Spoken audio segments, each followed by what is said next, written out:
아니 철저하게 안 해. 한덕수 총리가 그 자리에 있는 게 더 불안하다. 그런 얘기를 국민들이 하니까 이런 거예요. 저는 민주당도 조금 오판하는 게 한덕수 총리까지 자르면 국민들이 불안해서 못 견딜 거야. 그러니까 한덕수 총리는 놔둬야 돼라는 생각이 주류의 입장인 것 같아요.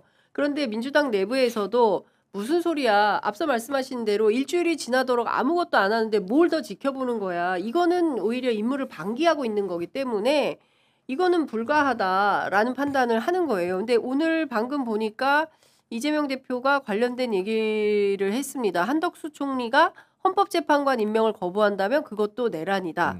그리고 국민의힘 태도가 회개하고 내란 동조에 여념이 없다. 이런 말은 하는데 지금 말씀하신 대로 일주일째 아무것도 안 하고 있기 때문에 이 상태가 일주일, 2주일 더 가면 의원님께서는 국가 전망이 진짜 위험해진다. 이런 진단을 하시는 거 아닙니까? 그런 상황이 됐을 때 우리 국민들이 이게 대외 신인도와 외교의 공백이 이렇게 쓰라린 건 줄은 몰랐다.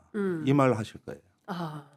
그러니까 이게 하나의 스테이트먼트라는 게 있는 거거든. 국가가 어떤 상태를 유지해야 되는 것들이 있는 건데 공교롭게 1월이 굉장히 중요합니다. 이제 트럼프 취임이 이제 임박해 있고 또 거기에서 이제 세계의 어떤 이제 새로운 판이 깔리고 이러는 상황에서 뭔가 조금 어떤 한국 경제에 대한 외국의 시선이 굉장히 불안해져 있을 때 응답을 하질 못하고 공백을 메우질 못한다.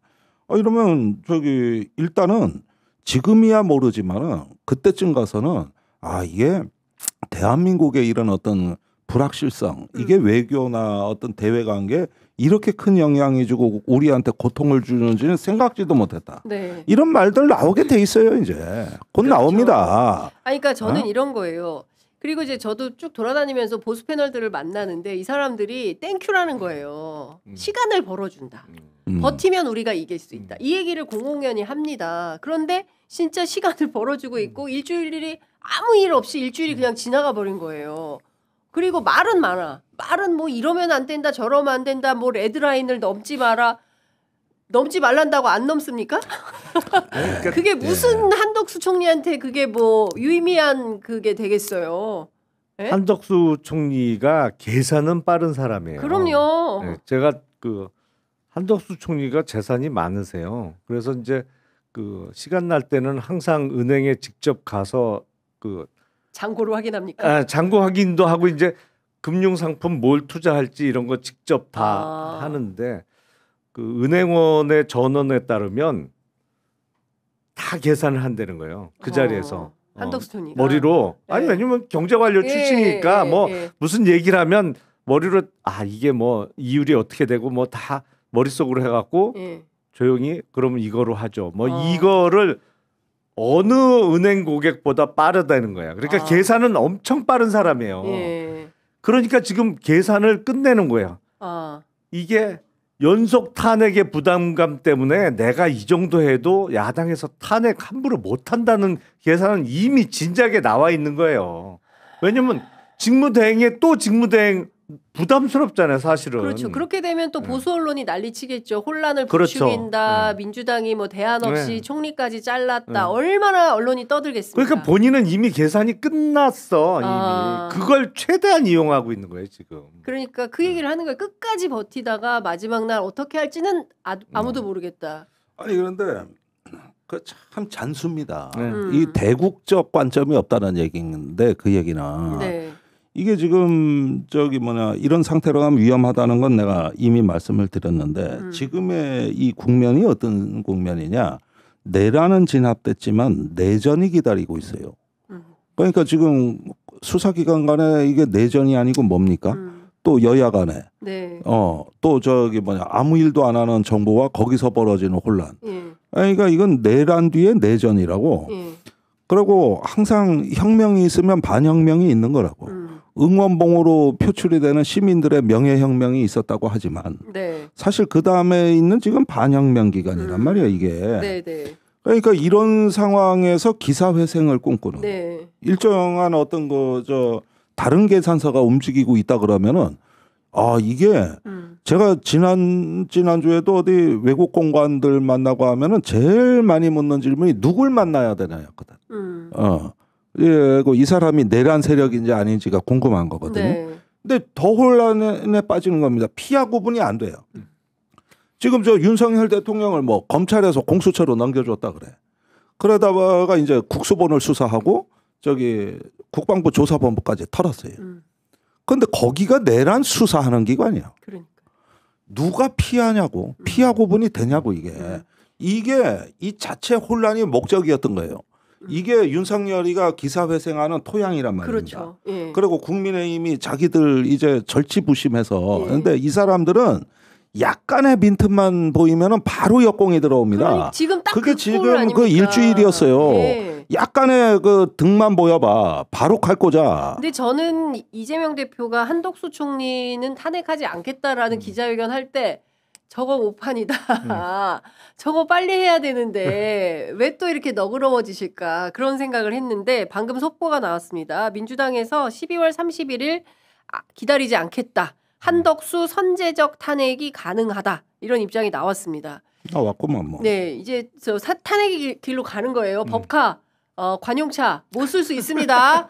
예, 한덕수 총리 탄핵되면 법카 못 써요.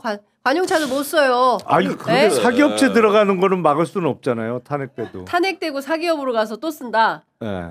아니 그거 생각하고 있을 것 같은데. 사기업 가가지고 관용차 쓴다. 그거 아니래도 쌓아놓은 돈이 얼만데. 아니 자기 돈은 안 써 절대. 아니 그런데 이 사태가 올 동안에 내가 좀 알고 싶은 게 이게 저기 국정협의체도 하자고 한덕수 대행하고는 잘 얘기가 됐던 거 아닙니까? 그렇죠. 근데 가동이 안 그러면은 가동이 안 됐더라도 저기 국회의장이나 뭐 당에서 조금 저 한덕수하고 단판을 질 수 없었나? 그러니까 다들 그 얘기를 하는 거예요. 민주당이 투트랙 전략을 써서 위로는 압박을 하고 아래로는 협상을 해라. 그리고 한덕수 총리 시절에 비서실장 했던 윤우덕 의원 뭐 하고 있는 거냐. 만나야 될 거 아니냐. 한덕수를 만나서 설명을 하고 이런 결정을 못 하도록 하는 정치력이 없냐. 도대체 민주당은 뭐 하는 거냐. 이런 얘기가 나오는 겁니다. 답답해서 한 소리 했네 진짜. 굳이 이 사태까지 가고 그리고 아무런 지금 스케줄이 없다? 이건 심각한 거죠. 이거는. 한덕수 권한대행은 이른바 그 뭉개기 전략에 들어간 것 같아요. 그러니까 아무것도 안 하고 좀 뭉개면서 버티면서 계속 그 계산을 하겠죠. 이 상황에서. 근데 결정적으로 지난 일요일 날 제1야당의 대표가 권한대행에 대해서는 탄핵 안 한다고 했으니까 일단 시간은 상당 기간은 벌었다고 계산을 하는 거예요. 탄핵 안 한다고 했다가 며칠 만에 말을 뒤집기도 어렵잖아요. 그러니까 본인한테는 적어도 2, 3주간 버틸 시간이 생겼다라고 판단을 하는 거고 지금 그러면서 어느 편에 서지도 않고 그러면 불편부당한 상태에서 해야 될 일을 해야 되는데 그것도 안 한단 말이에요. 그렇죠. 지금. 예, 그 얘기 그게 핵심입니다. 그래서 아마 제가 보기엔 본인에 대한 내란 공범에 대한 수사를 어느 정도 확답이 누군가는 해주기를 기다리는 거 아닌가. 봐줘라 나를. 나는 빼준다. 당신은 빼줄게. 이 얘기가 나오기를 아니면 그런 언질이 어디선가는 오기를 기다리고 있는 상황 아닌가라는 생각도 들어요. 저렇게 아무 일도 안 하기도 쉽지 않거든요, 사실. 그러니까 사실은 그 한덕수 총리 입장에서 보면 당연히 이제 그걸 기다릴 수 있지만 지금 진짜 의원님 지난주에도 말씀하셨지만 지금 일각이 여삼추라고 다들 피가 마르고 지금 댓글창에도 난립니다. 지금 잠을 못 들고 있는 분들이 이 불안한 상황이 오늘 제가 오다 보니까 엘리베이터 안에서 이 주식 이걸 못 보겠다는 거예요. 가슴이 벌렁거려가지고 직장인 같은데 이런 분들이 얼마나 많겠습니까? 이런 국민들을 생각한다면 최소한의 퍼블릭 마인드가 있으면 전직 지금 아직 현직일까요? 대통령식이나 한 사람은 자진해서 출석해서 조사받고 내가 잘못했다는 걸 인정하고 이런 수순으로 가고 국회에서도 어디서 헌법재판관 무슨 임명을 하면 안 된다라는 주장을 합니까? 이것도 당연히 수순으로 밟아서 가고 그게 정상화의 길 아니겠습니까? 근데 그걸 아무것도 안 하고 있는 거예요.